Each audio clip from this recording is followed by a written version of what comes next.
Welcome to the deep dive. Today, we're really digging into language and communication. We've got this huge pile of sources you send us. Yeah, quite a mix. Totally. We're going from learning languages, the nitty-gritty of that, to why everyone seems to be texting instead of, actually talking. And then there's stuff about the alphabet, how it started, how it might even affect things we don't expect, and apostrophes. Oh, the apostrophe debates. Right. Plus body language differences across cultures, tricky stuff. Then the love some people have for foreign languages, conspiracy theories. Always a deep dive, that one. Definitely. And why people put X at the end of messages, the whole veganism discussion where hello actually came from surprisingly recent. And finally, mother tongue. Why that phrase? It's a lot to cover. It is. So our mission really is to pull out the most surprising bits, the stuff that makes you go, I never knew that. A shortcut to getting informed and maybe having a few aha moments along the way. Sounds good. So let's kick off with learning a new language. Lots of people think about it, don't they? Oh, yeah. New Year's resolutions, definitely. That survey you mentioned, 2018. That's the one. About 1 in 5 people in Britain, apparently. Yeah. So there's clearly a desire there. Absolutely. You get that initial buzz, I'm going to learn French or whatever. Yeah. But then it hits you, oh, God, this looks like years of work, right? Vocabulary lists, grammar. That's the big mental block for many, isn't it? The perceived mountain to climb. But Professor Stuart Webb's research offers a slightly different angle, a more manageable one, perhaps. Okay. How so? He basically found that you don't need to aim for thousands and thousands of words right away. Knowing the 800 most frequent lemmas in English. And we should probably explain lemma. Yeah, what's a lemma exactly? It's basically the base form of a word. So like speak is the lemma. Ah, okay. And inflections are just the different ways it changes speaks, speaking, spoke. Gotcha. So lemma is the root, inflections are the variations. Exactly. And knowing just those 800 base words and their common forms gets you, wait for it, about 75% of everyday English conversations and texts. 75%, really, just from 800 base words. Yeah, it's kind of amazing. It means you can start understanding and communicating much faster than you might think. Gives you those early wins, keeps you motivated. That's huge, because often people get stuck learning obscure words before they even nail the basics, right? Webb mentioned that too. He did. Learners sometimes skip over those high-frequency words. Oh. So focusing there first seems key. Makes sense. And thinking about all these languages, how many are there actually? Well, estimates hover around 7,000 recognized languages globally. 7,000, wow. But sadly, UNESCO figures suggest about 2,500 of those are endangered, at risk of disappearing. That's sobering. So huge diversity, but also fragility. Okay, shifting gears a bit. The way we communicate is changing too, isn't it? Texting, it's everywhere. Oh, definitely. You see it all the time trying to talk to someone, and Yeah. they're just glued to their phone, thumbs flying. Totally. One source described someone so deep in a text convo they couldn't even hear a question being asked right next to them. And it's not just our imagination. That 2016 study, nearly half, 49%, of British teenagers said they preferred texting to talking, even in the same room. In the same room? Wow. Why, though? Is it just easier? The sources suggested maybe it feels safer, more control, you can edit what you say. But Professor Sophie Scott, the neuroscientist, points out a big downside. Which is? Texting prioritizes speed, getting the message out quick. But clarity and emotional nuance, that often gets lost. You lose the intonation, right? The way your voice goes up and down. Exactly. Think about saying, oh, shut up. Like you could mean it playfully, like get out of here. Or you mean it really angrily. Precisely. The meaning flips completely depending on how you say it. In a text, It's just the words, flat, ambiguous. And that leads to misunderstandings, doesn't it? You read it in the wrong tone. All the time. Plus, you lose other stuff, too. Your voice tells people roughly how old you are, your gender, maybe where you're from, your accent. Text messages. Totally stripped bare. Yeah, true. The poet Gary Turk mentioned in one source, he felt we lose something really human when we stop talking face to face. It's a powerful point. And practically speaking, texting creates these weird social moments. Oh, yeah? Like what? Well, you're with someone, your phone buzzes. Do you check it? If you do, maybe the person you're with feels ignored. If you don't, maybe the sender gets annoyed. Huh. Yeah, it's like walking on eggshells sometimes. Or like that source said, treading on mines. Exactly. A communication minefield. You lose that immediate feedback, the little cues you get in conversation. Okay, let's jump to something completely different now. This one really made me think. Could the first letter of your last name actually hold you back? It sounds weird, doesn't it? But think about school, the register. Yeah. Roll call. Right, every morning. Adams, here. Baker, here. And so on, down to Z. Well, Professor Jeffrey Zaks looked into this. His idea was maybe teachers and even the other kids just pay a bit less attention as they get further down the lesson. Their focus drifts. Yeah, he called it a diminishing intensity of engagement. Like, at the start, the teacher might make eye contact, say hello properly. By the end, maybe just tick in a box. Less, there. Huh. And did he find any actual effects from this? Well, some older U.S. research from the 50s apparently linked later in the alphabet surnames with, well, quite a list. Less enjoyment of high school. Seriously? Lower college graduation rates, higher dropout rates, even lower pay in first jobs, more likely to join the military, and jobs with less prestige, I suppose. Wow. That's kind of shocking, all potentially linked back to where your name falls in the alphabet. It's a correlation, obviously, not necessarily direct cause and effect for everyone, but it's a fascinating thought. And the alphabet itself, where did that even come from? Ancient Egypt, wasn't it? Traces back there, yeah. The very start of it all. Okay, from the dawn of writing to the apostrophe. Tiny little punctuation mark. Massive annoyance for some people. Oh, yeah. Seeing signs like taxis or apples for sale makes you twitch, doesn't it? It really does. And we know the rules, right? It's for missing letters, like don't for do not, or showing possession, the dog's bone. Not for plurals, never for plurals like bananas. And getting it wrong, especially, say, on a CV, it just looks sloppy, unprofessional. Totally. There was even that group, the Apostrophe Protection Society. The founder, John Edwards, he was pretty passionate, saw it as ignorance and laziness. Strong words. He talked about apostrophes wandering around where they shouldn't be instead of lingering protectively where they belong.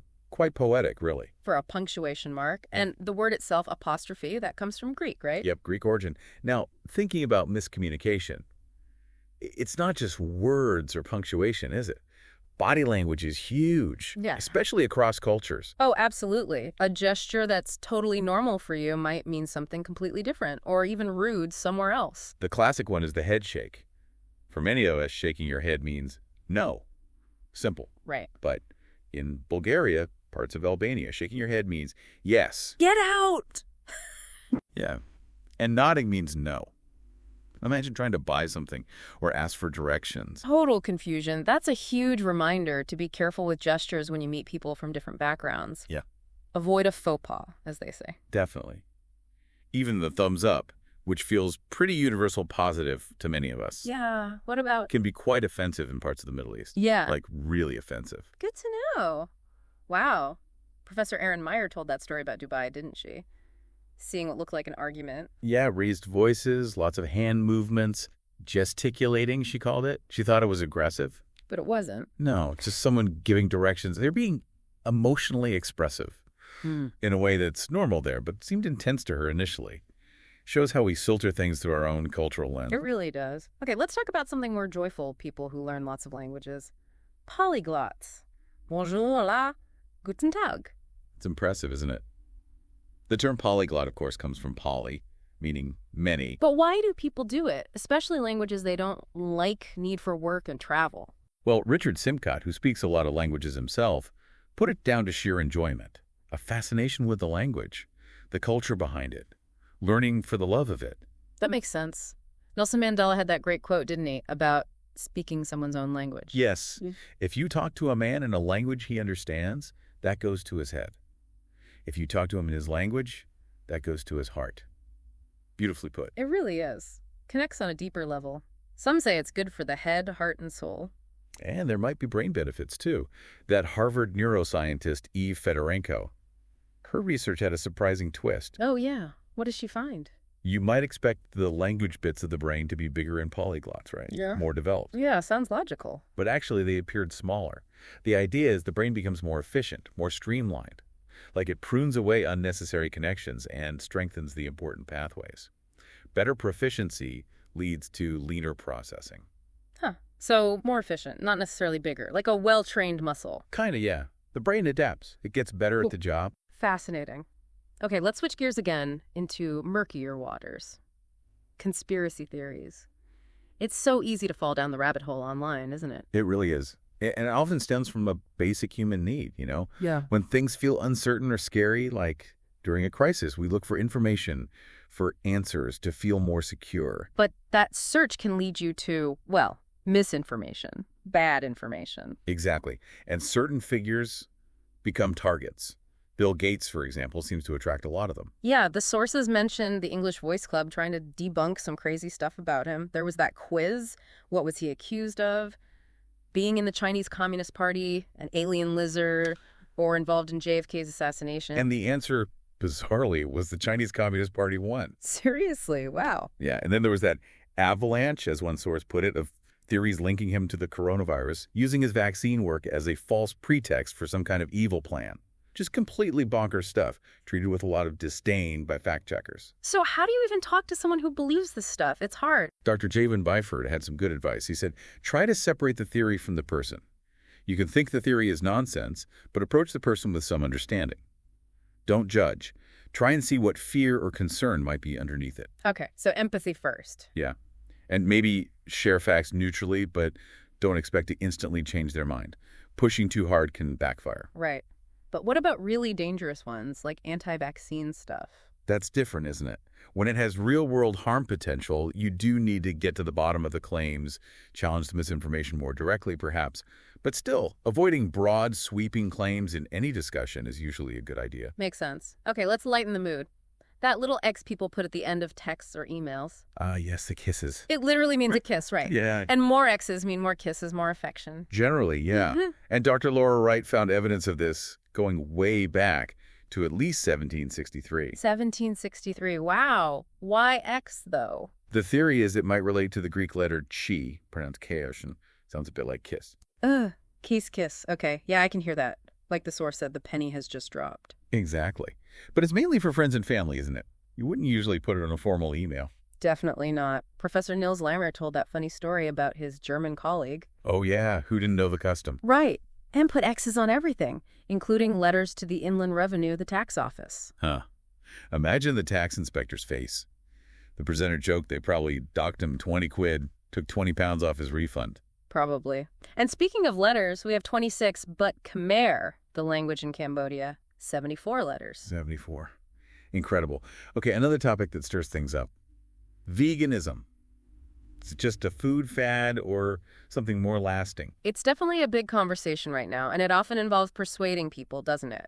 Quick clarification, vegan means no animal products at all. Right, whereas lacto-ovo-vegetarians still eat dairy and eggs. Got it. And it seems like veganism is growing, moving into the mainstream in places like the UK. Yeah, the arguments for it usually cover health, environment, resource use, emissions. And the counter-arguments, often about getting all the right nutrients, like B12. Exactly. But Dr. Jetta Tobias Mortlock pointed out why discussions get so polarized. It's because it's not just about facts, is it? It digs into personal beliefs and values. What we think is right or wrong, morally. Like, is it immoral to eat animals? Deep stuff. Very deep. And Dr. Judah suggested two ways to maybe change someone's mind. One is the direct, fact-based approach. Lay out the arguments. Right. The other is what she called the peripheral route, which is more about finding common ground first. How does that work? Focusing on connecting as people, valuing each other as decent human beings, building rapport before tackling the controversial stuff. Less confrontational. Interesting. So connect first, persuade second. Or maybe just connect. Could be. Empathy and shared values seem key, especially with these tough topics. Okay, last couple of topics. Hello, we say it all the time. Seems ancient, right? You'd think so. It's probably the first English word many learners pick up. But it's not that old in its current use. When did it first show up in print? 1826. 1826, yeah. Surprisingly recent. And greetings in general. They can be awkward, can't they? A minefield. Handshakes. Bows. The hug-or-kiss dilemma. Oh, yeah. Andy Scott, the former diplomat who wrote about greetings, said they're really important social rituals. They help us recognize each other, check our bonds, our relationships, and signal if we're friendly or not. Testing the bonds? Like, do I offer a warmer greeting this time? Exactly. And it's easy to get in a muddle, as the British slang goes, figuring out the right etiquette. So where did hello come from, if not an ancient greeting? Dr. Laura Wright explained it started more like a shout to get attention from far away. A hailing word, like hello. Or hello. Like hailing a ship. Kind of. And then the telephone came along. People needed a word to get the operator's attention or check if someone was on the line. Hello. became that word. And it just stuck as the standard phone greeting and then spread. Pretty much, yeah. Amazing journey for such a common word. It really is. Okay, final one, mother tongue. Interesting phrase, isn't it? Very gendered. It is. English has quite a few gendered pairs like that actor, actress, waiter, waitress, even when the concept itself isn't gender specific. So why mother tongue? Professor Lara Boroditsky called it a metaphor, really. Yeah, a way of thinking about our first language. It connects language acquisition to the person who's traditionally been the primary caregiver, often the mother, and links it to our point of origin with language. Like language is nurtured into us, like by a mother. That's the underlying image, the metaphor. Mm-hmm. But she also pointed out a potential issue with gendered language generally. What's that? How we might subconsciously perceive the masculine form, like actor, as being the default, or maybe more prestigious, more skilled, and the feminine form, actress. And that could even affect things like pay, create disparities or inequalities. It's a concern, yeah. The language we use isn't neutral. It can carry these subtle biases and shape how we see things. Makes you really stop and think about the words we use every day. Absolutely. So we've covered a huge amount today, haven't we? From the mechanics of learning words to texting habits, the weird impact of the alphabet. Apostrophes, body language slip-ups, the joy of polyglots, conspiracy theories, secret kisses in texts. Vegan debates, the story of hello, and that mother tongue metaphor. Yeah. Lots of surprising corners of language and communication. Definitely. So maybe a final thought for everyone listening. Pick one thing we talked about today, just one. Maybe intonation or that thumbs up gesture or even just the phrase mother tongue. Yeah. Just mull it over. How might that little piece of information change how you communicate or how you understand the world, even just a tiny bit? It's kind of an invitation to keep digging yourself, keep exploring this stuff.